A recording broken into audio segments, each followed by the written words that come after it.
70 साल के इतिहास में 6 साल के नरेंद्र मोदी के शासन को अगर का अंत।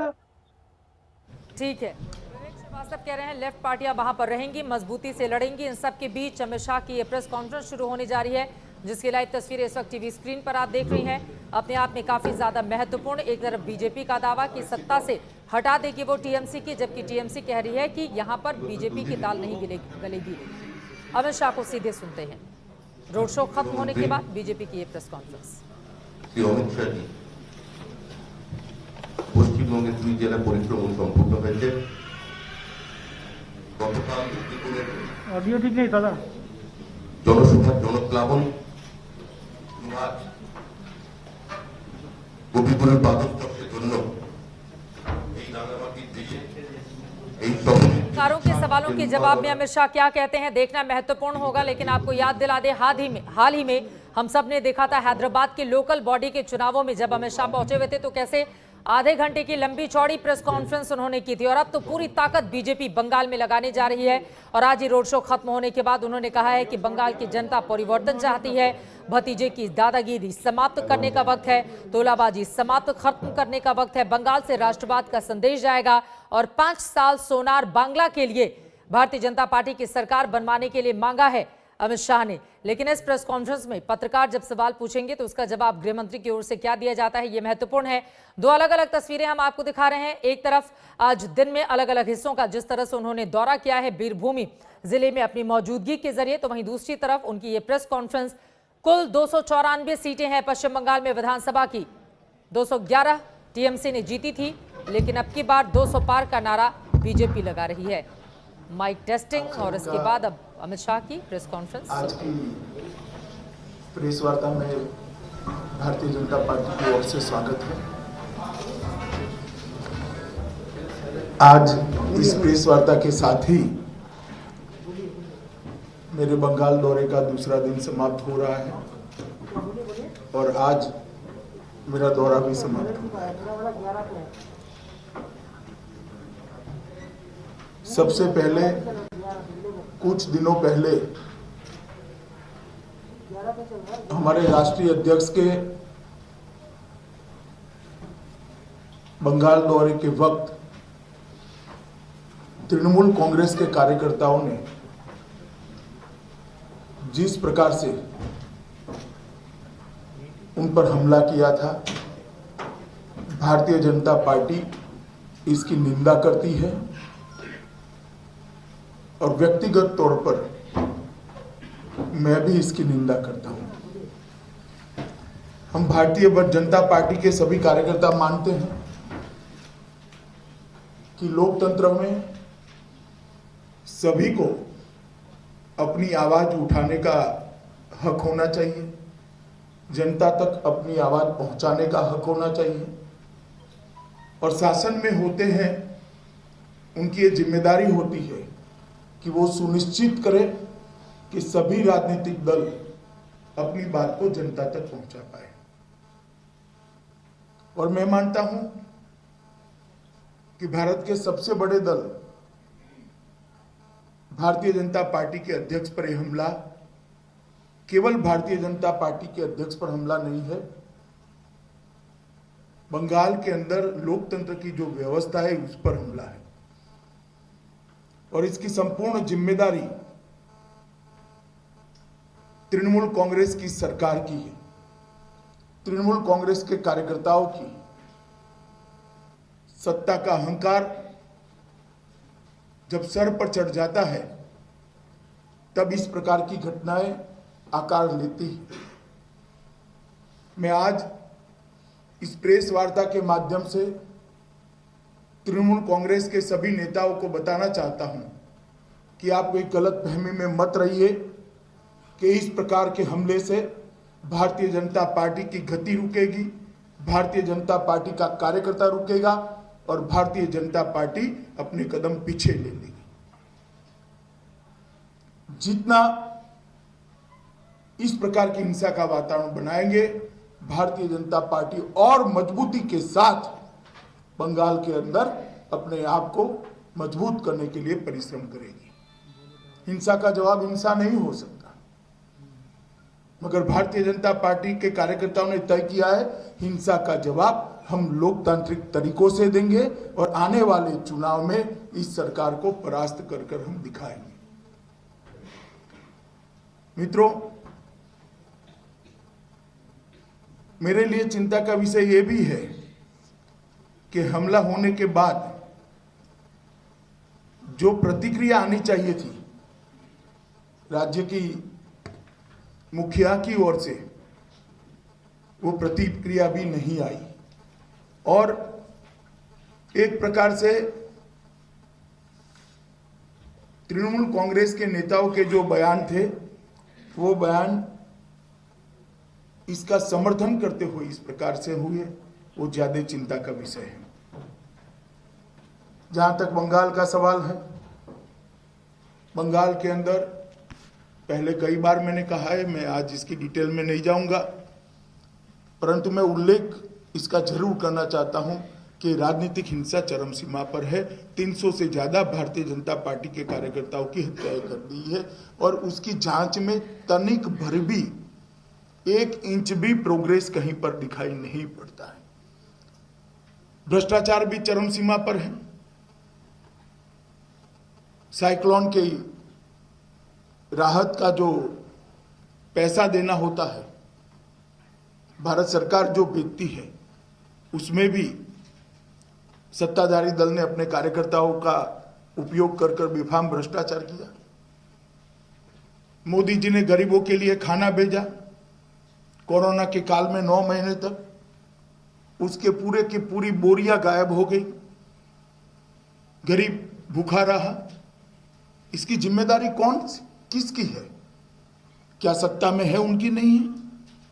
हाईकोर्ट ने दखल करनी पड़ती है, सीएजी के स्पेशल ऑडिट के लिए ऑर्डर करने पड़ते हैं। और क्या डर है सीएजी के ऑडिट से? क्यों इसके खिलाफ सुप्रीम कोर्ट में जाना पड़ता है? अगर कोई चोरी नहीं हुई है तो कहना चाहिए हम सीएजी के ऑडिट के ऑर्डर का स्वागत करते हैं। क्यों भागा जा रहा है सीएजी के ऑर्डर से? इसलिए भागा जा रहा है कि भ्रष्टाचार हुआ है। भ्रष्टाचार की जानकारी भी है जो सत्ता में है, मगर अपनों ने किया है तो उस पर बोलने के लिए कुछ है नहीं। अपनों ने किया है इसलिए पकड़ने के लिए हिम्मत नहीं है। जब परिवारवाद चलता है राजनीति में, तब इसी प्रकार की घटना एक के बाद एक आकार लेती है। मित्रों, बंगाल के अंदर भारतीय जनता पार्टी का तैयारी का जो अभियान है, उसमें 2 दिन से मैं बंगाल में हूं। कल भी मैं एक बहुत बड़ी रैली में गया था।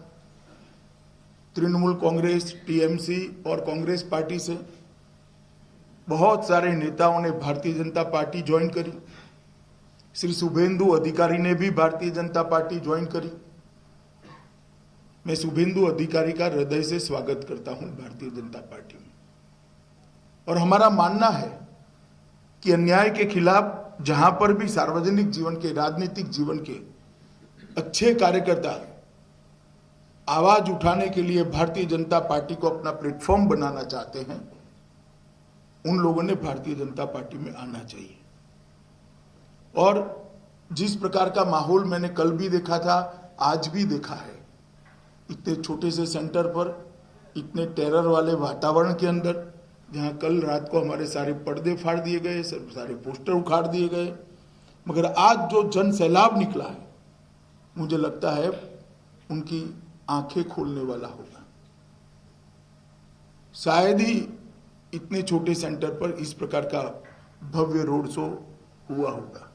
इसलिए मैं यहाँ की जनता का भारतीय जनता पार्टी की ओर से हृदयपूर्वक धन्यवाद कहना चाहता हूँ।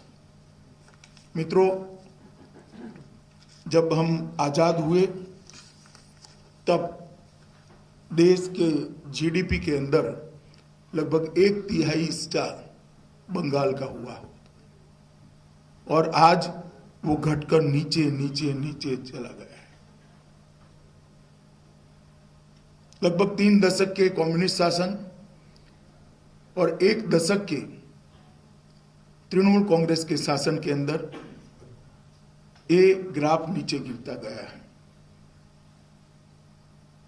अब ना कम्युनिस्ट विकल्प है, ना तृणमूल कांग्रेस विकल्प है।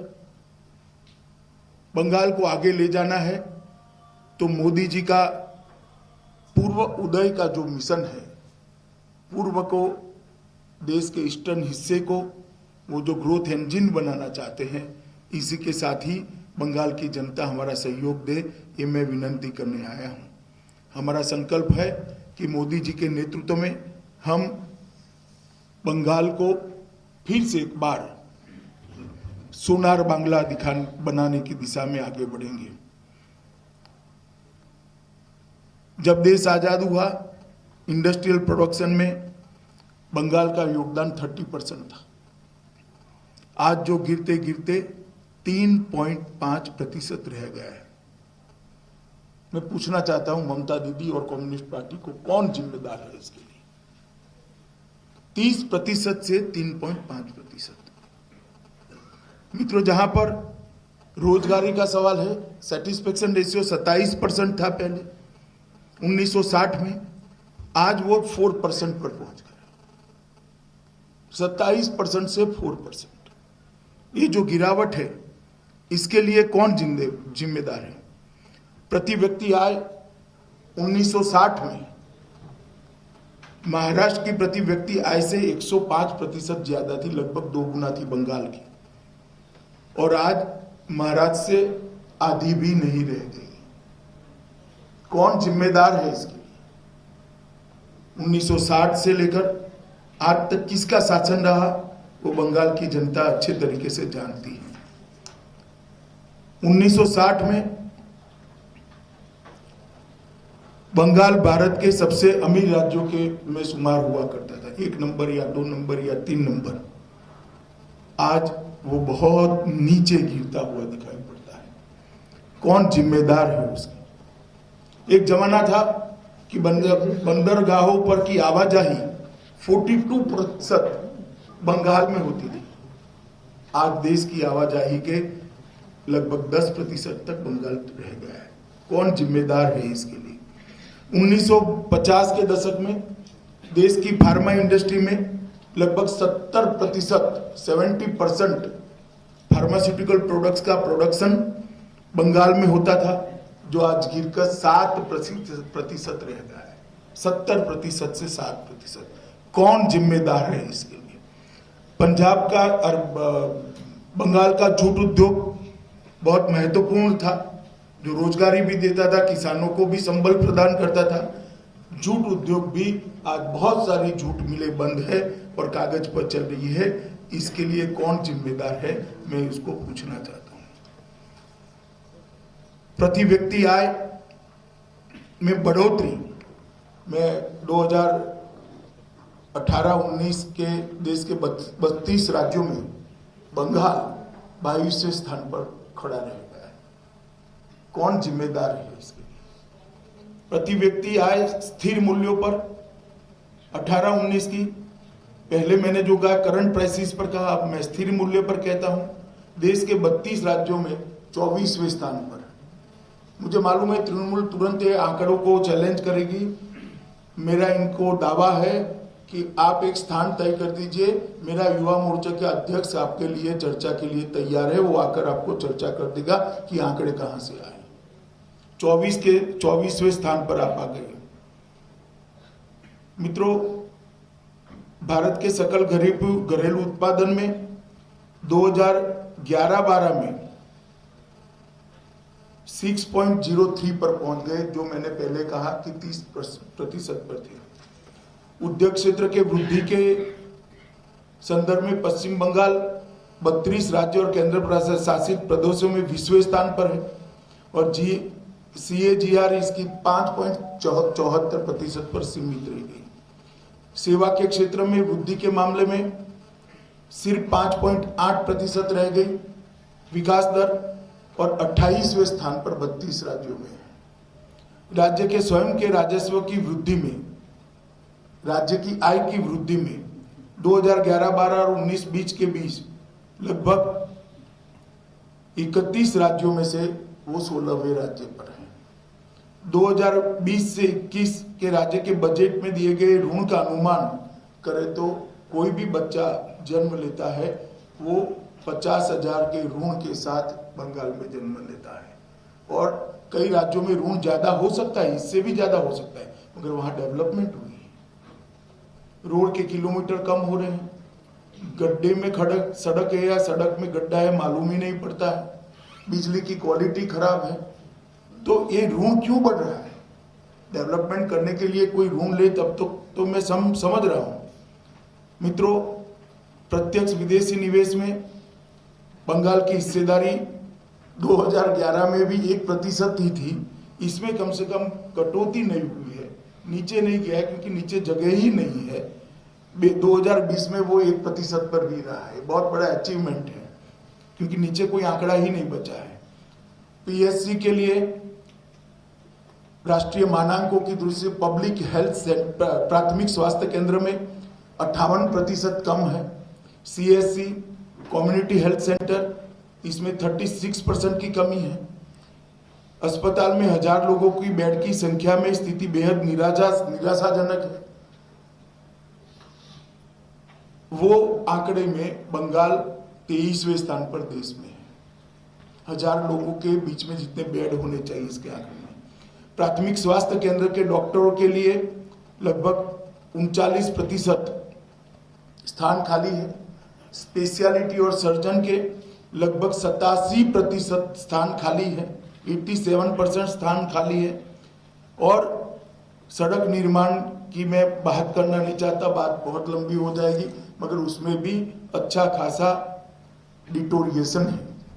शहरी विकास में जो हमने ग्रांट भेजी है उसका भी खर्चा नहीं हो पा रहा है।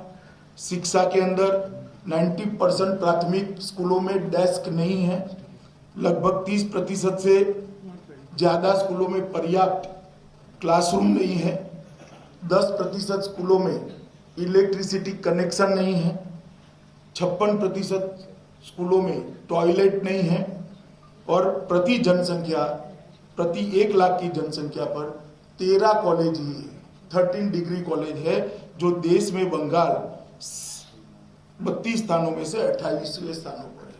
ये बंगाल की शिक्षा का हाल है। इस सब में कहीं पर भी नंबर 1 नहीं आता है।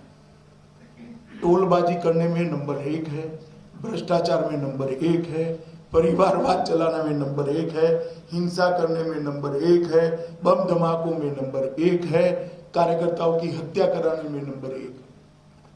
जो बंगाल कभी नंबर 1 पर दिखाई पड़ता था, आज कहीं पर भी 20 के ऊपर नहीं दिखाई पड़ता है। जहां तक कृषि का सवाल है, मोदी जी ने देश के लगभग 10 करोड़ किसानों को 95,000 करोड़ रुपया की सहायता विगत 1.5 साल के अंदर दी है। 10 करोड़ किसानों को 95,000 करोड़ की सहायता बंगाल के एक भी किसान को नहीं मिली, क्योंकि वो सूची ही ममता दीदी नहीं भेजती। मैं बार बार ये विषय को उठा रहा हूं, और बार बार इसलिए उठा रहा हूं कि चुनाव के पहले कम से कम गरीब किसान का पैसा मत रोकिए। क्या बिगाड़ा है उसने? मोदी जी किसान के खाते में सीधा 6,000 रुपया भेज रहे हैं, आप उनको सूची नहीं भेज रहे हैं। और लगभग 23 लाख किसानों ने ऑनलाइन आवेदन किया है, आप सूची ना भेजो, उन्होंने ऑनलाइन एप्लीकेशन, इसका सर्टिफिकेशन सिर्फ आपको एक पत्र देकर करना है, वो भी आप नहीं कर रहे हो। क्यों बंगाल के किसानों को पर साल 6,000 रुपया नहीं मिलना चाहिए? और आप किसान आंदोलन का समर्थन कर रहे हो। आपके राज्य में कम से कम 6,000 रुपया मिल जाए, इसकी तो व्यवस्था करो। सिर्फ एक दस्तखत करने का ऑटोग्राफ समझ कर दे दीजिए। आप भतीजे की जन्मदिन की बधाई समझकर एक पत्र लिख दीजिए, बहुत सारे किसानों का कल्याण हो जाएगा। प्रधानमंत्री बीमा योजना के लाभार्थी 2018-19 तक तो सब ठीक चलता था, बहुत कम था मगर फिर भी कुछ था। 19-20 में शून्य है। क्यों? क्योंकि चुनाव आ रहा है। प्रधानमंत्री फसल बीमा का फायदा यहां मिलना नहीं चाहिए, वरना मोदी जी लोकप्रिय हो जाएंगे। स्वास्थ्य सेवाओं की मैंने बात करी है। ये बंगाल की सिंचाई, बंगाल शायद मीठे जल की उपलब्धि वाला पर हेड में चर्चा कर रहा हूं, प्रति व्यक्ति मीठा जल की उपलब्धि देश में सबसे समृद्ध राज्य है, फिर भी इरिगेशन 55% पर सिमटा हुआ है। 55%। इसको बहुत बढ़ा सकते हैं और किसानों की मासिक औसत आय के मामले में नाबार्ड का जो 16-17 का सर्वे उपलब्ध है, इसके हिसाब से 29 राज्यों में आप 24वें राज्य पर बंगाल ठहरा हुआ है। 29 राज्यों में 24वें स्थान। तो सुजलाम सुफलाम भूमि मानी जाती थी। इस सफल सरकार का जो दावा करे, इसलिए मुझे ये सब बताना, न करते तो शायद मैं भी न बताता, मगर मैं बंगाल की जनता को आज बताने आया कि हर क्षेत्र के अंदर क्या हुआ है। स्वास्थ्य के 5 लाख रुपए हर गरीब को मिलते हैं। गरीब के घर में कोई बीमारी आ जाए, बड़ा ऑपरेशन आ जाए, 5 लाख रुपए तक का स्वास्थ्य का खर्चा भारत सरकार उठा रही है। यहाँ पर ये योजना अमल नहीं हो रही है। क्यों नहीं हो रही है? गरीबी तो इतनी है क्योंकि इस योजना के साथ केंद्र सरकार का नाम जुड़ा हुआ है। फेडरल स्ट्रक्चर के सम्मान करने का ये तरीका है क्या? इसके कारण आप आपके राज्य के मतदाताओं का, आपके राज्य के गरीबों को अन्याय करेंगे, और कब तक ये चलेगा? आप चिंता मत करिए ममता दीदी, ये चुनाव के साथ ही समाप्त होने वाला है, क्योंकि आपकी सरकार जाने वाली है। यहाँ पर फिर से एक बार भारतीय जनता पार्टी की सरकार आए। मित्रों, माँ, माटी और मानुष का जो नारा लेकर निकले थे, तुष्टीकरण, तानाशाही और तोलबाजी में अटक कर रह गए। दूर दूर तक माँ, मिट्टी और मानुष का नारा दिखाई नहीं पड़ता है। एक फैमिली पार्टी बनकर तृणमूल कांग्रेस रह गई है। 10 करोड़ बंगाल की जनता की चिंता करने बजाय मेरे भतीजे की चिंता कर उसको एक बार मुख्यमंत्री बना देते हैं तो बहुत बड़ा बंगाल का उद्धार हो जाएगा।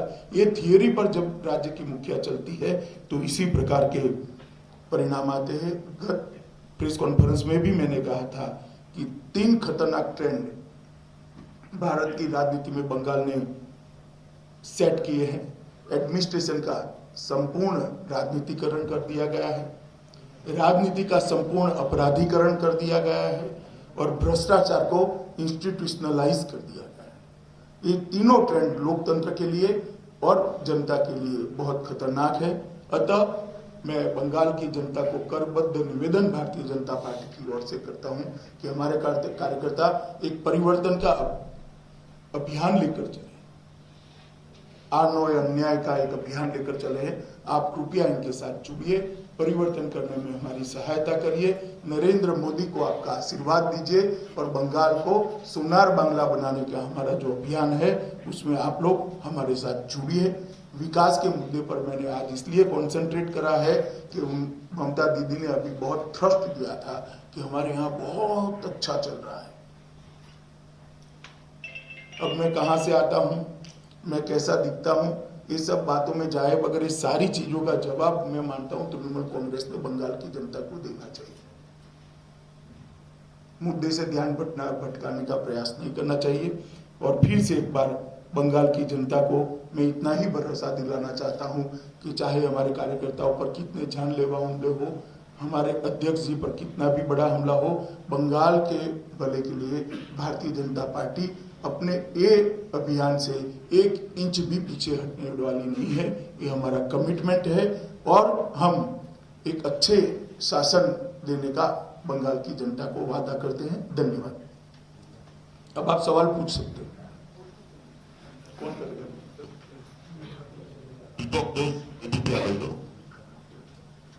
Good evening sir. मेरा सवाल ये है कि आप, नड्डा जी, कैलाश जी जैसे केंद्रीय नेता जिनका प्रत्यक्ष जोग है हमारी बंगाल की राजनीति के साथ, आपके नामों के साथ एक शब्द जुड़ा गया है सत्तारूढ़ पार्टी के द्वारा, यह है बहिरागतो, मतलब आउटसाइडर। आरोप यह है कि बंगाल की अंदरूनी राजनीतिक मामले में आप दखल अंदाजी कर रहे हैं। इसको लेकर आपका टिप्पणी क्या है? ममता दीदी जब कांग्रेस में थी और इंदिरा जी यहाँ आती थी तो क्या कहती थी?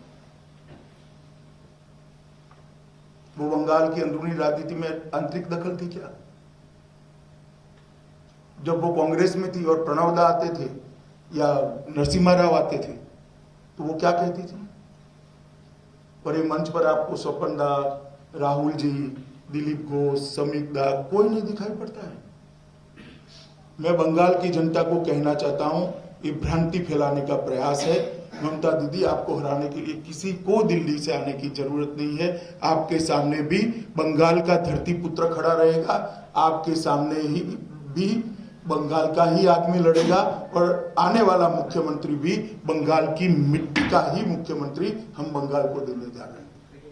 राष्ट्रीय दलों की संकल्पना शायद उनकी मेमोरी लॉस हो गई है, वो खुद राष्ट्रीय दल का मेंबर रहे और आप इस प्रकार के देश की कल्पना ममता दीदी आप चाहती हैं जहां एक राज्य के व्यक्ति दूसरे राज्य में ना आ जाए, इस प्रकार का देश चाहते हैं। इतनी कंजर्वेटिव सोच बंगाल के अंदर नहीं स्वीकार होगी दीदी, आप कितना भी हो अल्लाह करो। बंगाल खुले मन के लोगों का प्रदेश है, संकीर्ण लोगों का प्रदेश नहीं है। कृष्ण कुमार दास, प्रतिदिन।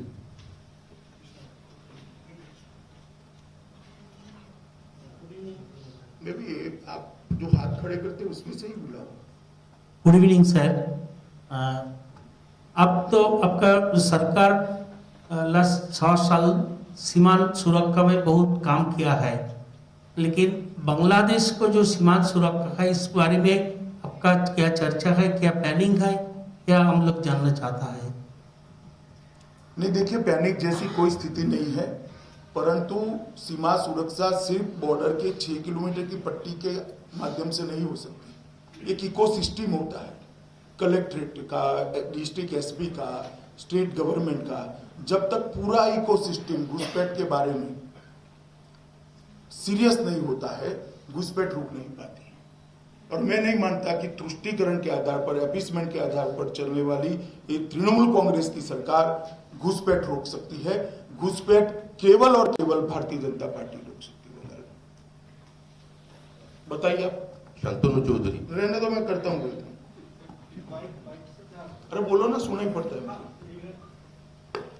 सर, वो जो जेपी नड्डा के ऊपर हमले के बाद में जो 3 IPS ऑफिसर के ट्रांसफर के बारे में हुआ है, उस पर ममता बनर्जी ये किया गया है कि ये फेडरल स्ट्रक्चर के खिलाफ है और इसके सपोर्ट में भी अरविंद केजरीवाल, अदर सारे लोग इसके सपोर्ट में भी बोले हैं और आज भी ममता बनर्जी किसी लीडर से बात भी किया है। इस पर आप क्या करेंगे? देखिए, केंद्र सरकार ने उनको जो पत्र लिखा है संपूर्ण रूप से संवैधानिक है और कानूनी है। फेडरल स्ट्रक्चर के दायरे में ही लिखा गया पत्र है और उन्होंने नियम को कोट करके जनता के साथ बात करनी चाहिए, केंद्र सरकार के साथ बात करनी चाहिए। ममता बनर्जी बार-बार चुनौती दे रही हैं आपको कि आप लोग अगर हिम्मत है तो पश्चिम बंगाल में राष्ट्रपति शासन लगाएं। क्या आपको लगता है राष्ट्रपति शासन लगाने जैसी स्थिति है पश्चिम बंगाल में? शायद वो सिंपैथी गेन करने के लिए कह रही है।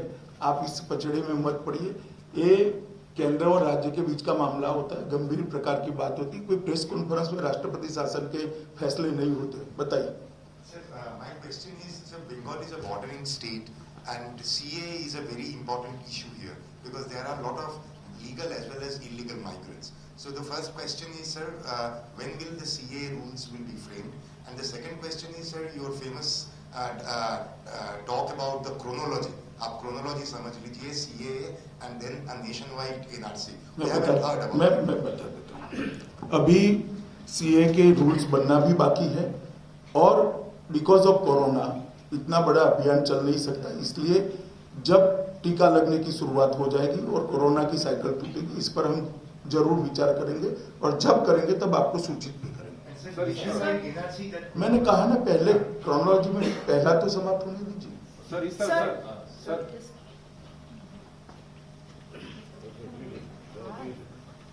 सर, ममता दीदी की जबान एक मिनट में। Good evening sir. हेलो, बोलो, सुनाई पड़ता है। Sir, my question is what about switching sides to BJP MPs and MLAs from other sides, those who are on charges of corruption like Nahuda. And is it politically preferable or pressure tactics by CPM? देखिए, जहां तक Bharatiya Janata party के में है या तो आएंगे, कोई कार्यकर्ता कानून के ऊपर नहीं है, सबके साथ समान रूप से कानून का व्यवहार होगा। भारतीय जनता पार्टी में ज्वाइन करने से कानून के मर्यादा के कोई ऊपर नहीं उठता है, इसको इस दृष्टि से नहीं देखना चाहिए।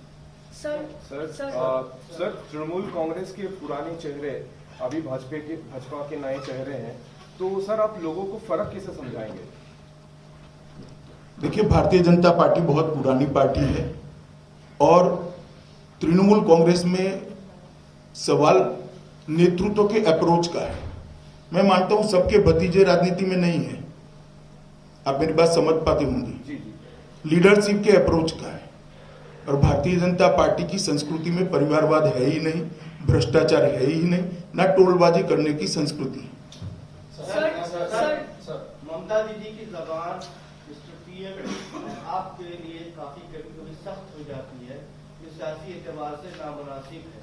आप ऐसे बड़े भाई उनको क्या पॉलिटिकल एडवाइस देना चाहते हैं जबान के? मेरा काम उनको एडवाइस देना नहीं है, चुनाव में हराना है। सर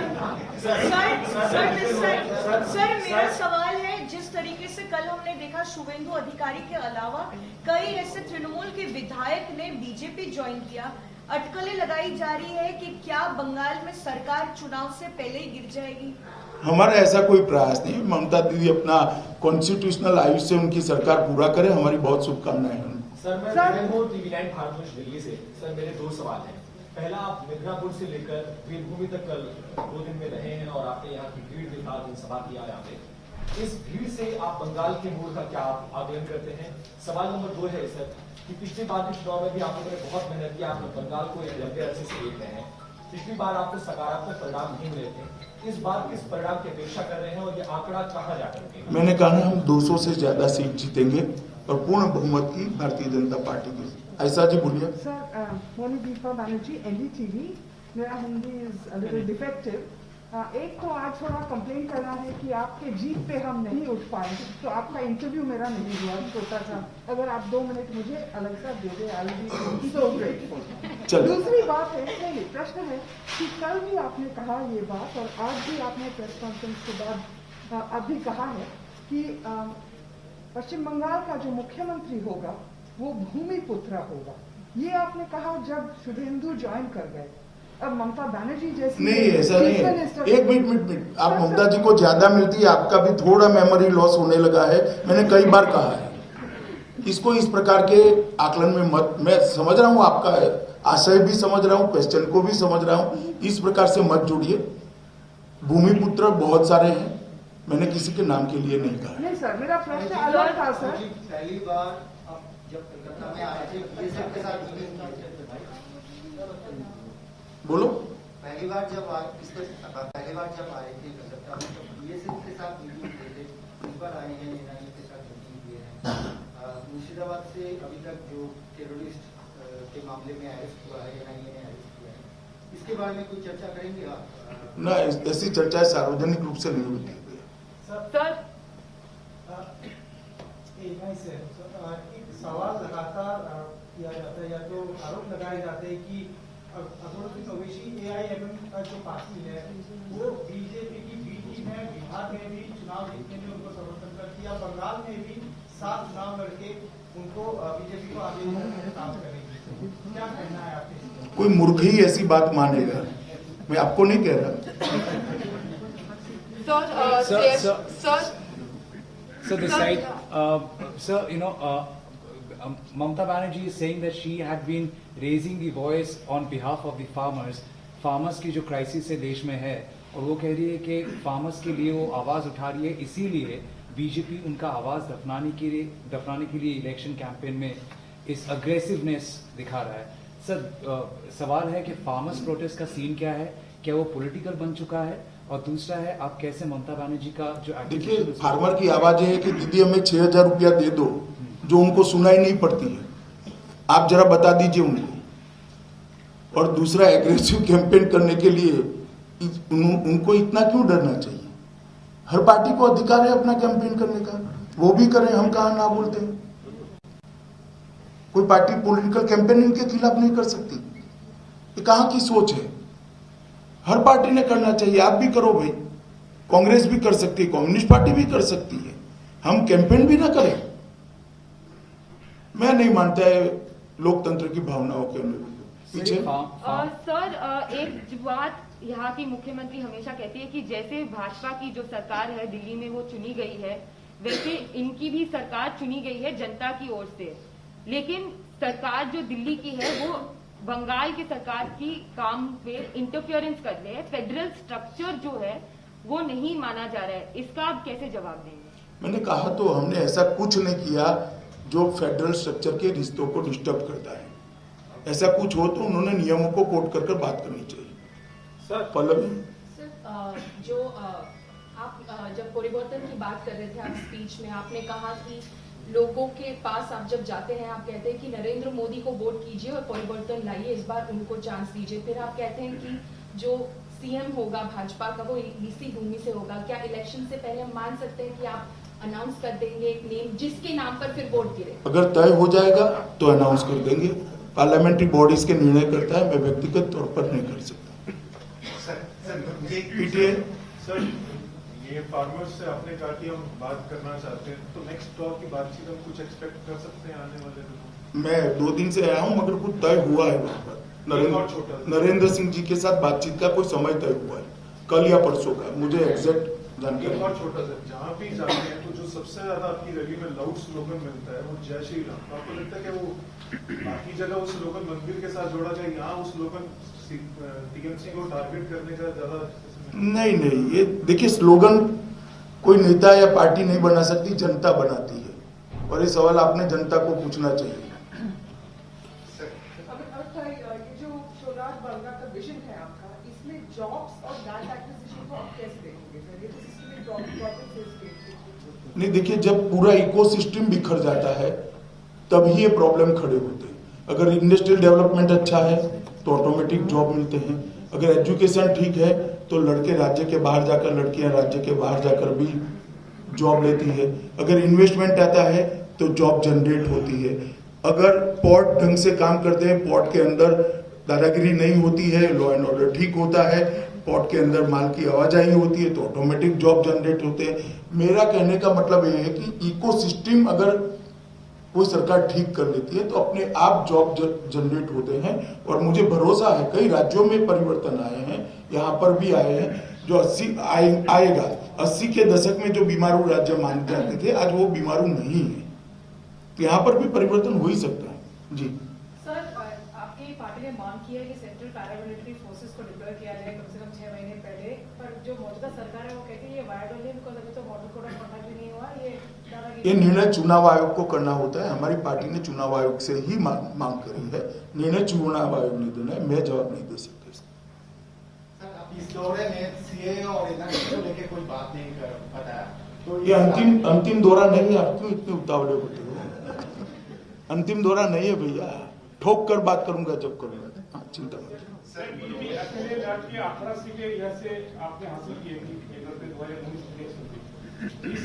टीएमसी लीडर पर आपका आरोप था, उसी लीडर को आप पार्टी में लेने के बाद आज परिस्थिति को बदल कर चेंज हो।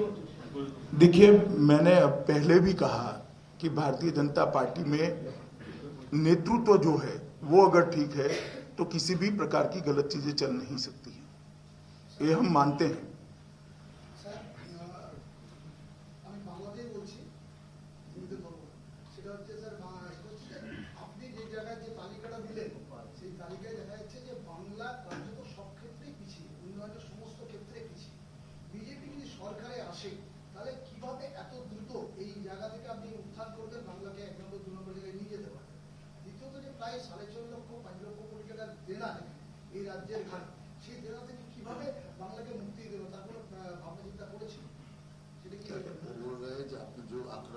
वो तो पीछे है, मैं समझ गया।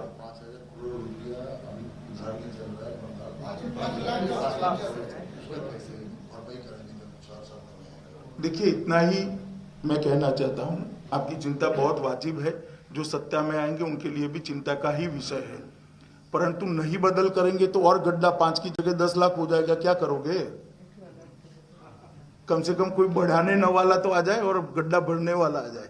गड्ढा कितना गहरा है वो तो वहां बैठेंगे, जो नए चुनकर आएंगे वो बैठेंगे तब मालूम पड़ेगा, परंतु नक्की सकारात्मक दिशा में वातावरण जाएगा और स्थिति सुधरेगी। बार बार इतने सारे लोग Sir, you try once. What is your reaction about Vishwa Bharati? इसमें रिएक्शन क्या है? देश का हर नागरिक विश्व भारती में मौका मिले तब जाना चाहिए। मैं भी गया, बहुत अच्छा लगा, मन को शांति मिली, आत्मा को शांति मिली और गुरुदेव टैगोर को श्रद्धांजलि देते वक्त बहुत अच्छा लगा। हो गया ना आपका भी हो गया पीछे। सर, एक जो फाइट अभी चल रही है वेस्ट बंगाल के अंदर, टीएमसी वर्सेस बीजेपी, कांग्रेस को किस तरीके से देखते हैं? क्योंकि कांग्रेस, राहुल गांधी, प्रियंका गांधी शेड्यूल प्लान है कि रैली भी करेंगे, उतरेंगे, और लेफ्ट को एक प्रपोजल भी भेजा हुआ है, तो उनको ऑपोजिशन पार्टी जो एक साथ आती हैं, सबने अच्छे से चुनाव लड़ना चाहिए, अच्छे माहौल में चुनाव लड़ना चाहिए। चलिए, धन्यवाद आप सभी का, बहुत बहुत धन्यवाद। तो सुना आपने गृह मंत्री अमित शाह, जो कि भारतीय जनता पार्टी के हाई वोल्टेज प्रचार को आगे से लीड कर रहे हैं। जेपी नड्डा इससे पहले कर रहे थे। जेपी नड्डा पर पहले तो वो हमले की खबर और उसके बाद कोविड के बाद वो राजधानी में है। ऐसे में गृह मंत्री का ये 2 दिन का हाई वोल्टेज दौरा जो रहा है चुनाव का, उसी पर आप झलक देख रहे थे, क्योंकि उसके अंत में प्रेस कॉन्फ्रेंस के जरिए तमाम बातों को समेटते हुए और उसका एक तरह से निष्कर्ष निकालते हुए अमित शाह आपको इस प्रेस कॉन्फ्रेंस में दिखे। हालांकि मुख्यमंत्री उम्मीदवार के तौर पर क्या धरती पुत्र शुभेंदु अधिकारी के तौर पर किसी के नाम का प्रोजेक्शन होगा, उन्होंने उस पर यह बात कही है कि हो भी सकता है, तय हो गया तो नहीं भी हो सकता है अगर फाइनल नहीं हुआ तो। लेकिन क्या ये वो बड़े वादे हैं जो किए जा रहे हैं पलायन के पहले? इसे जी हां भगदड़ी कहिएगा, क्योंकि कई नेता जो शुभेंदु अधिकारी के साथ भारतीय जनता पार्टी में शामिल हो गए, उन सब पर आप चर्चा सुन रहे थे। 2 बड़ी बातें जो उन्होंने कही है, एक तो अध्यक्ष जेपी नड्डा के काफिले पर हमले का एक बार फिर से उन्होंने मुद्दा छेड़कर वहां पर बात कही कि ये गलत है। दूसरी तरफ उन्होंने भ्रष्टाचार के मुद्दे को भी नए सिरे से उड़ाया है, जिसको राज्यपाल भी लगातार उठाते रहे। शाहनवाज हुसैन साहब, राष्ट्रीय प्रवक्ता भारतीय